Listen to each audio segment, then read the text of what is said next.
இன்னும் சூரியன் மறையவே இல்ல. இவ்ளோ சீக்கிரமே நம்ம வேலைய முடிச்சுட்டோம். ஆனாலும் இப்ப போய் சம்பளம் கேட்டோம்னா, கண்டிப்பா அவங்க தரமாட்டாங்க. இருக்கிற கொஞ்ச நேரத்துக்கு நாம அவங்களோட பக்கத்து வயல கொஞ்சம் சுத்தப்படுத்தலாம். பிறகு அவங்களோட பக்கத்து வயல்ல ஒரு மண்வெட்டிய வச்சு வெட்ட ஆரம்பிச்சா. கொஞ்ச தூரம் வெட்டினதுக்கு அப்புறமா அந்த மண்ணுக்குள்ள இருந்து ஒரு பாத்திரம் வெளியில வந்துச்சு. என்ன இது? இந்த பாத்திரம் இவ்ளோ பழசா இருக்கு. சரி, அத பத்தி நமக்கு என்ன? இது மண்ணுக்கடியிலேருந்து கிடைச்சிச்சு. வயலோட சொந்தக்காரவங்களுக்கு தான் இது சொந்தம். நாம போய் இத கோரி அக்காட்ட குடுக்கலாம். அந்த பாத்திரத்தை எடுத்துக்கிட்டு கோரியோட வீட்டுக்கு வந்தா. அக்கா, இந்த பாத்திரம் வயல தோண்டும் போது அதுக்குள்ள இருந்து கிடைச்சிச்சு. அதான் உங்ககிட்ட குடுத்துட்டு போகலான்னு வந்தேன். ஏதோ புதையல் கிடைச்சா மாரி அந்த பழைய பாத்திரத்த தூக்கிட்டு இங்க வந்திருக்கியே!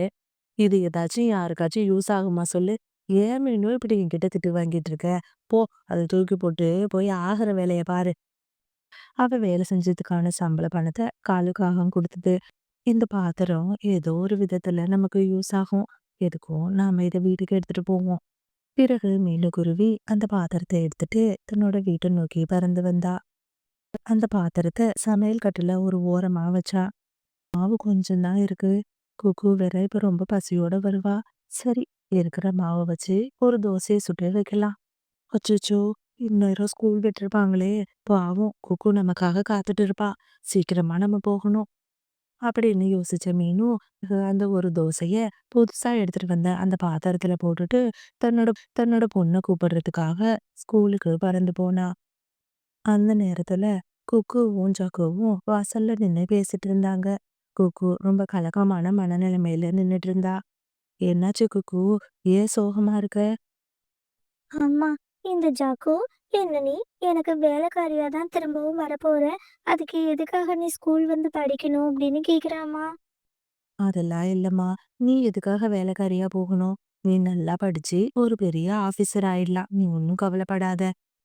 நீங்களே உங்களுக்கு வேலை இல்லைன்னு தானே எங்க தோட்டத்துல வேலை செய்றீங்க. அப்படி இருக்கும்போது உங்க பொண்ணு மட்டும் படிச்சு பெரிய ஆபீசர் ஆயிடுவாளா என்ன? வேலைக்காரியோட பொண்ணு வேலைக்காரியா தான் இருக்கணும்னுலாம் அவசியம் கிடையாது. இந்த மாதிரிலாம் நீ பேசக்கூடாதுப்பா. இது ரொம்ப தப்பு. தப்பா தப்பு. உண்மையை சொன்னா ரொம்ப தான் கோவப்படுறாங்க அம்மாவும் பொண்ணும்.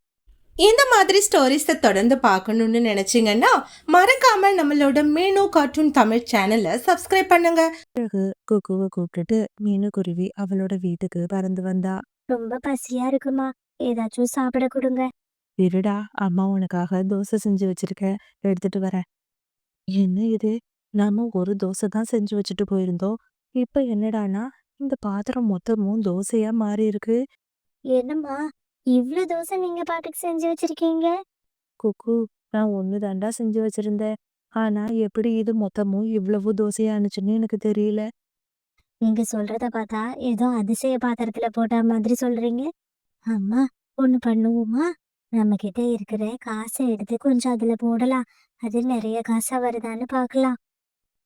பிறகு மீனும் அவகிட்ட இருந்த அந்த ஒரு 10 ரூபாய் காயின அந்த பாத்திரத்துக்குள்ள போட்டா. போட்டு கொஞ்ச நேரத்திலேயே அந்த பாத்திரத்துல இருந்து நிறைய 10 ரூபாய் காயின் வந்தது. அம்மா, உண்மையாலுமே இது அதிசய பாத்திரம்தான். குக்கு, சத்தம் போடாத. இந்த விஷயம் யாருக்கும் தெரியக்கூடாது. யாருக்கும் தெரிஞ்சுச்சுன்னா அப்புறம் நம்மளோட பாத்திரத்தை அவங்க திருடிப்பாங்க. சரிம்மா, நான் யாருக்கிட்டயும் சொல்ல மாட்டேன். பிறகு மீனுக்குருவி தன்னோட வீட்டுக்கு வந்து தான் வாங்கிட்டு வந்த உணவுப் பொருட்களை தான் பொண்ணோட சுவைச்சு சாப்பிட ஆரம்பிச்சா. அம்மா, இன்னையிலிருந்து இந்த பாத்திரத்தை வச்சு நாம நமக்கு தேவையான எல்லாத்தையுமே வர வச்சுக்கலாமா? பார்லைக்கு இந்த பாத்திரம் கடவுள் நம்மளுக்கு கொடுத்த பரிசு. இத நாம மட்டும் இல்ல, நாம காட்டுல வாழ்ற எல்லா பறவைங்களுக்கும் இது மூலமா உதவி செய்யணும். நீங்க சொல்றது என்னமோ சரிதான். நம்மள மாதிரியே நிறைய பறவைங்க இந்த காட்டுல இருக்காங்க. அவங்க எல்லாருக்கும் நாம உதவி செய்யணுமா? பிறகு மீனுக்குருவி அவளுக்கு கிடைச்ச அந்த பணத்தை எடுத்துட்டு போய் பக்கத்துல இருக்கிற ஏழை பறவைங்களுக்கும் கொடுத்தா. உணவு இல்லாத நிறைய ஏழை பறவைங்களுக்கு அவ உணவு பொருட்களையும் கொடுத்தா. இதனால காட்டுல இப்ப பஞ்சம் கொஞ்சம் கூட இல்ல. எல்லா பறவைங்களும் ரொம்பவே நிறைவான ஒரு வாழ்க்கைய வாழ ஆரம்பிச்சாங்க. காலேஜி, காட்டுல இருக்கிற எல்லா பறவைங்களுக்கும் அந்த மீனு குருவி தேவையான எல்லா உதவியும் செய்யறாளாமா. இன்னைக்கு அந்த மிட்டுக்கு நிறைய பணத்தை எடுத்துட்டு வந்து அவ குடுக்குறா. ஆனா நேத்து வரைக்கும் நம்ம கிட்ட வேலை பார்த்துட்டு இருந்த அந்த மீனுவுக்கு எப்படி இவ்ளோ பணம் ஒரே ராத்திரில வந்துச்சுன்னு தான் எனக்கு புரியல. இந்த மாதிரி பறவைங்க 2 பேரும் பேசிட்டு இருந்தாங்க. பிறகு மறுநாள் காலையில பொழுதும் விடிஞ்சுச்சு. ஆனாலும் காலுவுக்கும் கோரிக்கும் மீனும் திடீர்னு பணக்காரியா இருக்கத நினைச்சு ரொம்பவே பொறாமையா இருந்தது. காலுஜி, அந்த மீனு கிட்ட எப்படி திடீர்னு இவ்ளோ பணம் வந்துச்சு? இது தெரிஞ்சுக்காம என்னால நிம்மதியா இருக்க முடியாது. நீங்க உடனே அது என்னன்னு போய் பார்த்துட்டு வாங்க. ஆமா கோரி, எனக்கு கூட ராத்திரி முழுக்க தூக்கம் வரல. நம்ம கிட்ட வேலை பார்த்துட்டு இருந்தவ இன்னைக்கு ஊர்ல இருக்கிற எல்லாருக்கும் உதவி செய்யறா. கண்டிப்பா அவகிட்ட ஏதோ ஒரு மர்மம் இருக்கு. நான் உடனே போய் என்னன்னு பார்த்துட்டு வரேன். பிறகு காலுக்காகவும் அங்கிருந்து கிளம்பி மீனுவோட வீட்டை நோக்கி பறந்து வந்தா. அப்போ மீனு குருவி அந்த பாத்திரத்துல ஒரு ஆப்பிள் பழத்தை போட்டா. உடனே அந்த பாத்திரம் நிறைய ஆப்பிள் பழங்களை கொடுத்துச்சு. நீ பத்திரமா வீட்லயே இரு, நான் இந்த பழங்கள் எல்லாம் எடுத்துட்டு போய் பக்கத்துல இருக்கிற ஆசிரமத்துல கொடுத்துட்டு வரேன். பிறகு மீனுக்குருவி அந்த பழங்கள் எல்லாத்தையும் எடுத்துக்கிட்டு ஆசிரமத்தை நோக்கி பறக்க ஆரம்பிச்சா. பிறகு காலுக்காகமும் அங்கிருந்து கிளம்பி தன்னோட வீட்டுக்கு வந்தான். இந்த மாதிரி ஸ்டோரிஸை தொடர்ந்து பார்க்கணும்னு நினைச்சீங்கன்னா மறக்காம நம்மளோட மீனு கார்ட்டூன் தமிழ் சேனலை சப்ஸ்கிரைப் பண்ணுங்க. கோரி, நாம நினைக்கிற மாதிரி அந்த மீனவுக்கு லாட்டரி எல்லாம் அடிக்கல. அதை விட பெருசா ஒண்ணு கிடைச்சிருக்கு. என்ன காலு சொல்றீங்க? எனக்கு ஒண்ணுமே புரியல. கோரி, நான் இன்னைக்கு என் கண்ணால அந்த அதிசயத்தை பார்த்தேன். அவ ஒரே ஒரு ஆப்பிள் பழத்தை எடுத்து ஒரு பாத்திரத்துக்குள்ள போட்டா. அந்த பாத்திரம் என்னடான்னா நிறைய ஆப்பிள் பழத்தை அவளுக்கு கொடுத்துச்சு. என்ன காலு சொல்றீங்க? ஆமா, அந்த பாத்திரம் பார்க்கிறதுக்கு எப்படி இருந்துச்சு? கோரி, அந்த பாத்திரம் பார்க்கிறதுக்கு ரொம்பவே பழைய பாத்திரமா இருந்துச்சு. காலு, நல்லா நாம ஏமாந்துட்டோம் காலு. அந்த பாத்திரம் நம்ம தோட்டத்துல தான் நேத்து கிடைச்சிச்சு அவளுக்கு. அவ அதை எடுத்துட்டு வந்து என்கிட்ட தான் கொடுத்தா. நான் தான் இந்த பாத்திரத்தை பார்த்தாலே எவ்வளவு கேவலமா இருக்கு, இத போய் எடுத்துட்டு எதுக்கு இங்க வந்திருக்குன்னு திட்டி அனுப்புனேன். ஐயோ, இப்படி கை கெட்டினது வாய் கேட்டாம போயிட்டே காலு. என்ன கோரி சொல்ற?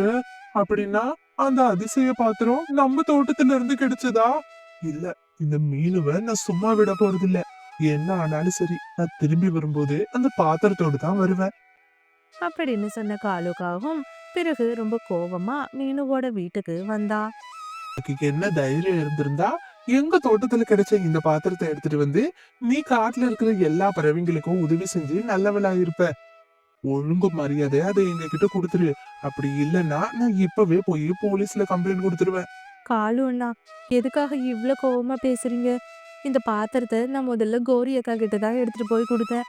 அவங்க தான் எனக்கு அந்த பாத்திரம் வேணான்னு சொன்னாங்க. வேஸ்டா கீழே தூக்கி போடுறதுக்கு பதிலா நாம அதை எடுத்துட்டு வரலான்னு வீட்டுக்கு எடுத்துட்டு வந்தேன். சத்தியமா சொல்றேன் காலு அண்ணா, அதுல இப்படி ஒரு அபூர்வமான விஷயம் இருக்கும்னு எனக்கு தெரியாது. சரி, அவ தான் தெரியாம சொல்லிட்டா. உனக்கு தெரிஞ்சிச்சுல்ல இந்த பாத்திரத்துல ஏதோ ஒரு அதிசயம் இருக்குன்னு. நீ நல்லவளா இருந்தா என்ன பண்ணிருக்கணும்? உடனே அதை எடுத்துட்டு வந்து எங்க கிட்ட கொடுத்துருக்கணும். நீ என்னடானா அந்த பாத்திரத்தை வச்சு ஊருக்கே சேவை பண்ணிட்டு இருக்க. மரியாதையா எங்களோட பொருளை எங்க கிட்டயே கொடுத்துரு. அப்படின்னு சொல்லி காலுக்காகவும் ரொம்ப மோசமா திட்டுனுது. பயந்து போன மீனுக்குருவி பிறகு அவங்களோட பொருளை அவங்க கிட்டயே கொடுத்துச்சு. அந்த பாத்திரத்தை வாங்கிட்டு ரொம்ப சந்தோஷமா அவனோட வீட்டுக்கு பறந்து வந்தா. காலு, உண்மையாலுமே நீங்க ரொம்பவே நல்ல காரியம் செஞ்சிட்டீங்க. இந்த அதிசய பாத்திரம் நமக்கானது. இன்னையில இருந்து இந்த பாத்திரத்தை வச்சு நமக்கு தேவையான எல்லாத்தையும் நாம வர வச்சுக்கலாம். ஆமா கௌரி, அந்த மீனும் இத வச்சு பொழைக்க தெரியாம பழத்தையும் தானியத்தையும் தயார் செஞ்சுட்டு இருந்தா. இனிமே நாம இந்த பாத்திரத்தை வச்சு இந்த காட்டுக்கு ராஜாவாயிட வேண்டியதுதான். இந்த பாத்திரத்தை வச்சு எனக்கு விருப்பப்பட்ட மாதிரி நகைகளையும் பணத்தையும் நான் வர வச்சுக்குவேன். அப்படின்னு சொல்லி தாங்கிட்ட இருந்த ஒரு நெக்லஸை எடுத்து அந்த பாத்திரத்துக்குள்ள போட்டா. அந்த பாத்திரமும் நிறைய நெக்லஸ் அவளுக்கு திருப்பி கொடுத்தது.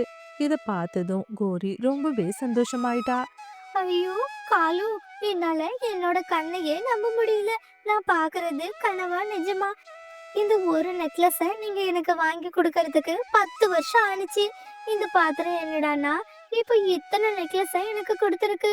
காலு, என் சந்தோஷத்தை என்னால வார்த்தையால சொல்ல முடியல. இங்க பாருங்க, எவ்வளவு நெக்லஸ் இருக்கு. அப்படின்னு சொல்லி கீழே குமிஞ்சு அந்த பாத்திரத்துக்கிட்ட பேச முயற்சி பண்ணா. கால் தவறி அவ அந்த பாத்திரத்துக்குள்ளேயே விழுந்துட்டா. அவ விழுந்த அடுத்த நொடியே உடனே அந்த மந்திர பாத்திரம் அந்த ஒரு கோரிய நிறைய கோரிகளா மாத்தி கொடுத்துச்சு. இந்த மாதிரி ஸ்டோரிஸை தொடர்ந்து பார்க்கணும்னு நினைச்சீங்கன்னா மறக்காம நம்மளோட மீனு கார்ட்டூன் தமிழ் சேனலை சப்ஸ்கிரைப் பண்ணுங்க. இத பார்த்த காலு ரொம்பவே குழப்பமாயிட்டா. என்ன இது? இந்த பாத்திரம் பொருட்களை மட்டும் இல்லாம இந்த கோரிய கூட இத்தனை கோரிய திருப்பி கொடுத்துருச்சே. ஐயோ கடவுளே, இது என்ன விபரீதம்? இதுல யாரு என்னோட மனைவின்னு தெரியலையே. காலேஜி, நான் தான் உங்களோட கோரி. இந்த கோரிங்க எல்லாரும் பொய்யானவங்க. தயவு செஞ்சு இவங்களெல்லாம் வெளியில அனுப்பிடுங்க. இல்ல காலு, நான் தான் உங்களோட கோரி. இங்க பாருங்க, கருக்கருன்னு எவ்வளவு அழகா இருக்கேன்னு. இல்ல, இவங்க 2 பேரும் பொய் சொல்றாங்க. காலு, நான் தான் உன்னோட கோரி. ஐயோ கடவுளே, என்ன இது சோதனை? இத நினைச்சாலே எனக்கு தலை சுத்துது. ஒரே நேரத்துல இப்படி இத்தனை கோரிங்க வந்திருக்காங்க. கொஞ்ச நேரம் கழிச்சு எல்லா கோரிங்களும் ஒருத்தருக்கு ஒருத்தர் ரொம்ப சத்தமா பேச ஆரம்பிச்சாங்க. இதனால ரொம்பவே கோபமான காலு அந்த பாத்திரத்தை பார்த்து ரொம்ப கோவப்பட ஆரம்பிச்சா. பாத்திரமே, எல்லாமே உன்னாலதான் நடந்துச்சு. நீ மட்டும் இங்க வரலன்னா கண்டிப்பா நானும் என்னோட மனைவியும் ரொம்பவே நிம்மதியா வாழ்ந்திருப்போம். இப்ப பாரு, என்னோட மனைவி யாருன்னு கூட எனக்கு அடையாளம் தெரியல. இனிமே நீ எனக்கு தேவையே கிடையாது. அப்படின்னு சொல்லி ரொம்ப வேகமா அந்த பாத்திரத்தை தூக்கி போட்டு கீழே உடைச்சா. உடனே அந்த மண் பாத்திரம் சுக்கு நூறா உடைஞ்சிச்சு. மண் பாத்திரம் உடைஞ்சா அடுத்த நொடியே அதுல இருந்து வந்த எல்லா கோரிங்களும் மாயமா மறைஞ்சு போயிட்டாங்க. உண்மையான கோரி மட்டும் இப்ப காலு முன்னாடி நின்னா. காலு, நல்ல வேளை, இந்த பாத்திரத்தை உடைச்சி நீங்க என்னை காப்பாத்திட்டீங்க. எங்க என்ன உங்களுக்கு அடையாளம் தெரியாமலே போயிடுமோன்னு நான் ரொம்ப பயந்துட்டேன் காலு. கோரி, நான் கூட கோரி. என்னால எது இல்லைன்னாலும் வாழ முடியும். ஆனா நீ இல்லாம மட்டும் வாழ முடியாது. நம்மளோட பேராசையால இன்னைக்கு நான் உன்னை இழந்திருக்க பார்த்தேன். நீங்க சொல்றது சரிதான் காலு. என்னோட பேராசையால இன்னைக்கு நான் என் உயிரையே இழந்திருப்பேன். நல்ல வேளை, நீங்க அந்த பாத்திரத்தை உடைச்சி என்னை காப்பாத்திட்டீங்க. இனிமே நம்ம எப்பவுமே பேராசைப்படக்கூடாது. இதனாலதான் நண்பர்களே, நாம எப்பவுமே பேராசைப்படவே கூடாது. நம்மளோட பேராசை ஒரு கட்டத்துல நம்மளோட உயிரையே எடுக்கிற அளவுக்கு வந்து நிற்கும். இந்த மாதிரி ஸ்டோரிஸை தொடர்ந்து பார்க்கணும்னு நினைச்சீங்கன்னா மறக்காம நம்மளோட மீனு கார்ட்டூன் தமிழ் சேனலை சப்ஸ்கிரைப் பண்ணுங்க.